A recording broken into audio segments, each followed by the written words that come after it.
مالک کائنات جل جلالہ نے اپنی ذات اعلیٰ صفات کے شان میں فرمایا تسبح له السماوات السبع والارض ومن فیہن، ساتوں آسمان اور زمین اور ان کی ساری مخلوقات اس کی پاکی بیان کرتی ہے۔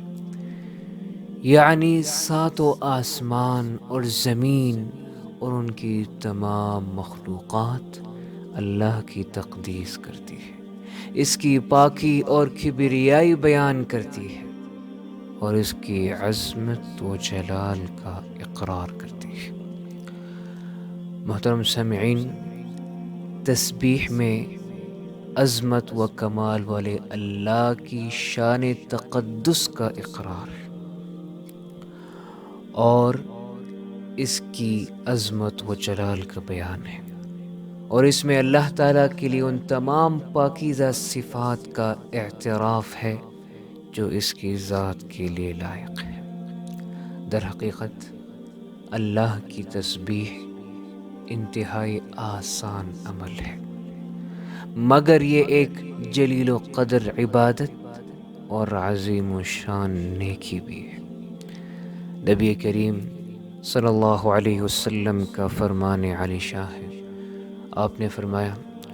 کلمتان خفیفتان علی اللسان ثقیلتان فی المیزان حبیبتان الی الرحمن۔ دو کلمے ایسے ہیں جو زبان پر بہت ہلکے، نام اعمال میں بہت بھاری اور رب رحمان کو بہت زیادہ محبوب ہے، اور وہ دو کلمے یہ ہیں سبحان اللہ و بحمدہ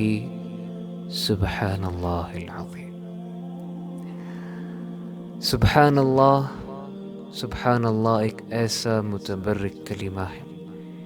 جس کو اللہ تعالیٰ نے محبوب قرار دیا ہے اور اس کو اپنے ذات کے لیے پسند فرمایا ہے،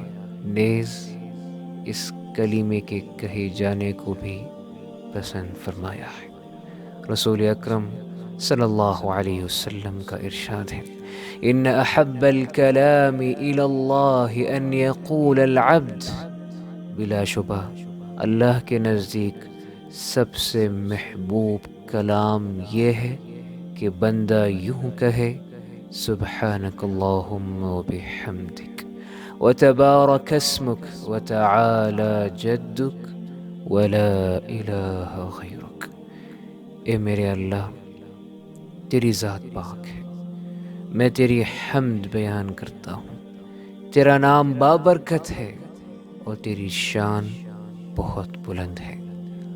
اور تیرے سوا کوئی معبود برحق نہیں۔